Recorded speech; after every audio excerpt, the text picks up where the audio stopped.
नमस्कार।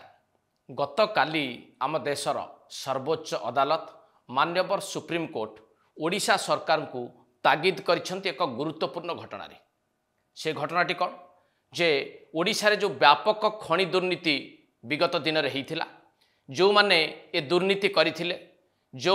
खनि कंपनी माने अधिक खनिज पदार्थ लूट करथिले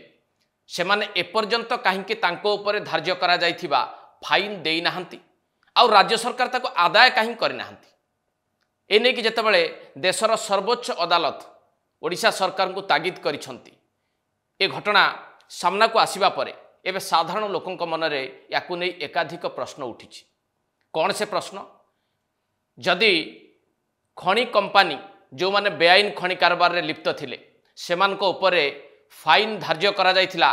राज्य सरकार तरफ से फाइन एपर्यंत कहीं आदाय हो पारेनी। जो माने फाइन दबा कथा से माने देई नाहंती कहीं जे आदाय करिबा कथा से माने आदाय करि नाहंती कहीं आउ एते वर्ष धरी से माने फाइन न दबा परे सेमानक उपरे कार्यानुष्ठान न हबा पछर कारण कौन ही थाई पारे? से माने फाइन न देई खसी गले ना तांको खसई दिया जाइछि? लोकंक मनरे उठिथिबा एई सब प्रश्नर आज उत्तर खोजिबा आजिर एडिटोरियल ले। आपण माने भल भाव एक कथा जानती मु खाली टिके आपन को मने पके देबा चाहिए। ओडिशा रे गोटे व्यापक खनि दुर्नीति हेइथिला एवं सामना को आसीथिला 2000 मसीहा 2010 मसीहा भितर जो खनि लीज धारी माने थिले से माने किभली भाबरे बेआईन भावे खनिज पदार्थ उत्तोलन करथिले एवं सेई बाबद को जो अर्थ से माने राज्य सरकार को दबा कथा ताहा देई नथिले एवं जेतिकी तांको अनुमति मिलिथिला ताठू यथेष्ट अधिक संख्यक खनिज पदार्थ से माने उत्तोलन करिकी ए टंका फांकी देइथिले। याकु तदंत करिबा पई सेतबेले justice MB Saha commission Odisha आसीथिले तदंत करिथिले तदंतर रिपोर्ट देइथिले एवं पाखापाखी प्राथमिक रिपोर्ट रे जहाँ तांकर दर्शा जाइथिला 57,000 कोटी टंकारु अधिक टंका सी फाइन दबा दरकार बोली मत भी देइथिले। ए घटना प्राय आपण मानकर मने थाई पारे एवं जेतेबेले फाइन दबा कथा कमिशन कहिले गोटे एम्पावर्ड कमिटी गठन हैला राज्य सरकार केते टंका फाइन दिया जिवो ताहा मध्य धार्य कले तापर दायित्व कहार ए फाइन आदाय करिवार। जे कहीं भी कहब जे फाइन आदाय करिवार दायित्व होउची राज्य सरकार। जदि राज्य सरकार दायित्व जो माने खिलाफकारी अछंती जो माने खनि लीजधारी बेआईन खनिज कारोबार रे लिप्त अछंती सेमानक ठारू फाइन आदाय करिवा कथा किंतु काहींकी एपर्यंत हेई पारि नाही जोथि पई कि देशर सर्वोच्च अदालत क्षुब्ध होइचंती।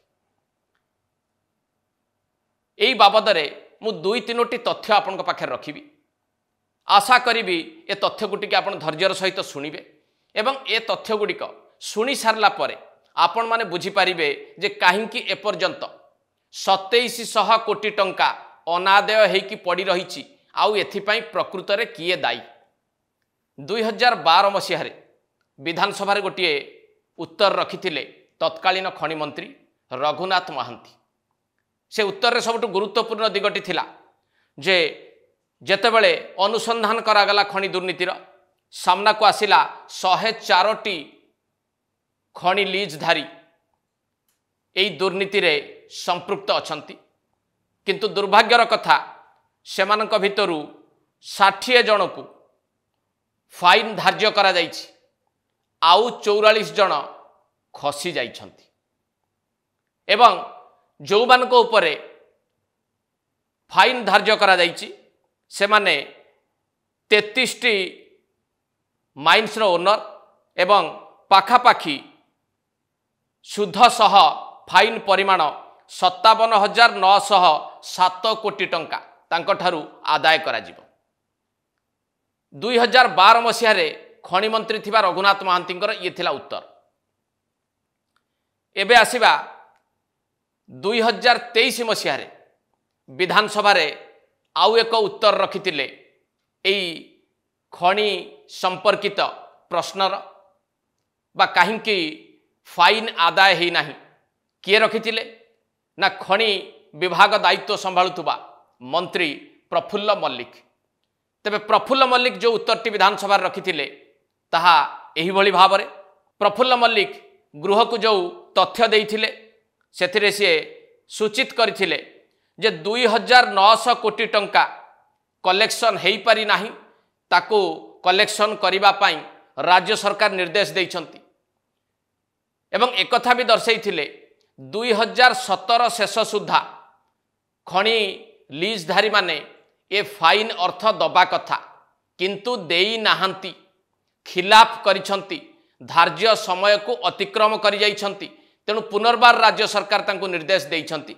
जिला प्रशासन को निर्देश देइछंती जिलापाल को निर्देश देइछंती एसपी को निर्देश देइछंती जे जो खणी लीजधारी माने बेआईन कारोबार रे लिप्त अछंती 2017 सुधा फाइन देई नाहंती सेमानक ठारू बकेया देय सुध सहित आदाय करा जाऊ ए निर्देश दिया जाइछि बोली विधानसभा गोटे उत्तर रखिथिले सेतबेलर खणी मंत्री प्रफुल्ल मल्लिक। आहुरी मध्य उत्तर रे से दर्शाइथिले 133 जन खणी मालिकंक उपरे 18,526 कोटी टंकार फाइन धार्य करा जाइछि सेथि मध्यरु 107 जन 15,561 कोटी टंका फाइन देई सारिछंती आहुरी 26 जन ए फाइन देई नाहंती। ए तथ्यटी को गृह रखिथिले सेतबेलर खणी मंत्री प्रफुल्ल मल्लिक। एबे आपण माने टिके भल भाबे चिंता करंछु जे राज्य सरकार जो फाइन धार्य करथिले जस्टिस एमबी साहा कमिशन का रिपोर्ट आधार रे से फाइन दबार धार्य समय थिला 2017 डिसेम्बर 2017 भितरे सरकार फाइन आदाय करि पारले नाही। 2023 मसीह गृह को उत्तर रखुचन 26 जन फाइन देई नाहंती निर्देश दिया जाइछि जिला प्रशासन को किंतु आदाय हेई पारि नाही। याकु टिके भल भावे बुझिबा को आपण चेष्टा करिवे। 2024 रे सरकार बदली गला नुआ सरकार क्षमता को आसिला एवं नुआ खणी मंत्री भाव में दायित्व नेले विभूति जेना। 2024 मसीह पुणी ए संपर्कित एक प्रश्नर विधानसभा उत्तर रखिथिले खणी मंत्री विभूति जेना। सी कौन उत्तर रखिथिले ता भी टिके आपण सुनि नियंतु। नुआ करी खणी विभाग दायित्व संभाली खणी मंत्री विभूति जेनांकर उत्तर थिला जे 23 जन खणी मालिक 2,723 कोटी टंका एपर्यंत देई नाहंती ए अर्थ बकेया रही डिस्ट्रिक्ट एडमिनिस्ट्रेशन यह आदाय करि पारि नाही बा जिला प्रशासन आदाय करिबारे असमर्थता देखैछि। तेणु एपर्यंत एतिकी अर्थ आदाय हेई पारि नाही बोली से विधानसभा सूचना देइथिले एवं राज्य सरकार चेष्टा करुछंती बकेया अर्थ को किभली आदाय करा जिवो। ए उत्तरटी सुनिबा परे आपनक मनरे प्रश्न उठिबो ना नाही जे जदि फाइन दबार धार्य समय थिला 2017 मसीहा 2023 मसीह सेतबेलर खणी मंत्री कहउचंती फाइन आदाय हेई पारि नाही पुणी थरे निर्देश दिया जाइछि। पुणी निर्देश दियागला परे मध्य 2024 रे कहा जाउछि जे नुआ खणी विभाग दायित्व संभाळिले मंत्री विभूति जेना से कहले ए अर्थ आदाय एथि पई हेई पारि नाही जिला प्रशासन एथि पई दायी जिला प्रशासन ए अर्थ को आदाय करि पारि नाही एवं अनायसरे खसी जाइछंती जो माने फाइन दबा कथा बा खणी लीजधारी माने। एबे आपण माने टिके चिंता करंतु काहींकि एते परिमाणर अर्थ आदाय हेई पारला नाही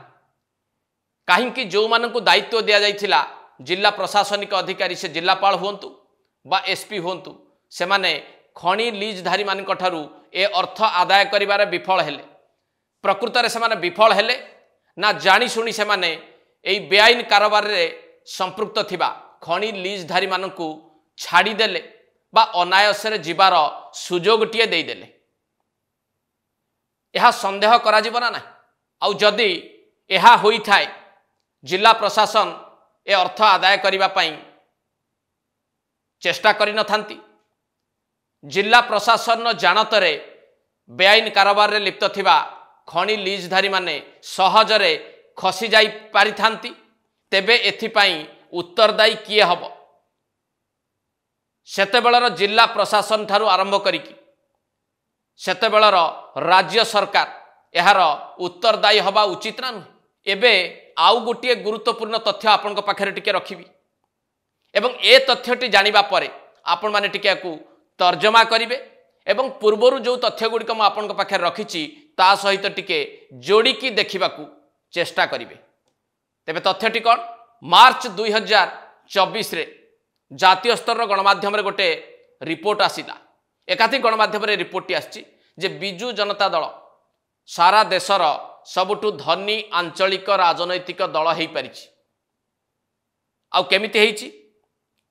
पाखापाखि बीजेडी 774 कोटी टंका पाइछि इलेक्टोराल बॉन्ड रु बा कॉर्पोरेट डोनेशन जहा अर्थ बीजेडी पांठी को आसीछि सेथुरु 90% अर्थ होउछि एई इलेक्टोराल बॉन्ड बा कॉर्पोरेट सेक्टर रो डोनेशन। एवं ए डोनेशन बिजु जनता दल को किए किए देइचंती ए रिपोर्ट टी ऊपर जदि आपण टिके भल भाबे नजर पकेबे एवं देखिबाकू चाहिबे जो जो कॉर्पोरेट हाउस माने बिजु जनता दल रो पांठी को समृद्ध करिसंती इलेक्टोराल बॉन्ड माध्यम रे हो बा कॉर्पोरेट डोनेशन देकी सेमानक भितरे एकाधिक खणी कंपनी रहिचंती जो मानक ना देखिला मात्रे आपण माने जानि जिवे जे माने देशर प्रमुख खणी कंपनी कि नुहंती खणी कारबार एमानकर रहिछि ना नाही आउ एई मानक ठारू बिजु जनता दल सर्वाधिक चांदा पाइछि ना नाही। जहा ए रिपोर्ट रे दर्शा जाइछि जे बिजु जनता दल धनी हबा पछर प्रमुख कारण होउछि एई कंपनी मानक ठारू अधिक डोनेशन पाइबारे बीजेडी सक्षम हेछि। ए रिपोर्ट टी देखिला परे आपण माने टिके चिंता करंतु मु काहींकी तथ्यटी आपण पाखे रखिली एवं काहींकी ए पर्यंत जो माने बेआईन खणी कारबार रे लिप्त अछंती जो कंपनी माने खिलाफकारी जो माने ए पर्यंत 2700 कोटी टंका देई नाहंती तांको ऊपर फाइन धार्य करा जाइछि सेई मानक सहित बिजु जनता दल धनी हबा बा बिजु जनता दल को चांदा अधिक मिलिबा यार किछि संपर्क अछि ना नाही आपण माने टिके ए बाबदरे मतामत देबे बोली मु आशा भी करिवि। एवं परिशेष रे जहा देशर सर्वोच्च अदालत कहिसंती वर्तमान राज्य सरकार को तागिद करिसंती एबे राज्य सरकार कार्य कौन हबा दरकार जो माने खणी लीजधारी बेआईन कारोबार रे लिप्त रहिसंती तांको उपरे धार्य होइतिबा फाइन एपर्यंत देई नाहंती सेमानको उपरे वर्तमान सरकार कार्यानुष्ठान नबा उचित ना नुहे खिलाफ करिथिबा टंका आदाय करिबा उचित ना नुहे जो माने एई आदाय हबाकु थिबा अर्थरे प्रतिबंधक साजिचंती बा बाधक साजिचंती आदाय करई देई नाहंती एवं अनायसरे खणी लीजधारी जो माने बेआईन कारोबार रे लिप्त थिले सेमानकु खसी जिबाकू बाट देखै दैचंती सेमानको उपरे आज दिन में दृढ़ कार्यानुष्ठान आवश्यकता रही ना नहीं ता भी टिके आपण माने भल भावे विश्लेषण करंतु। एट शेष करबा आज एडिटोरियल को नमस्कार।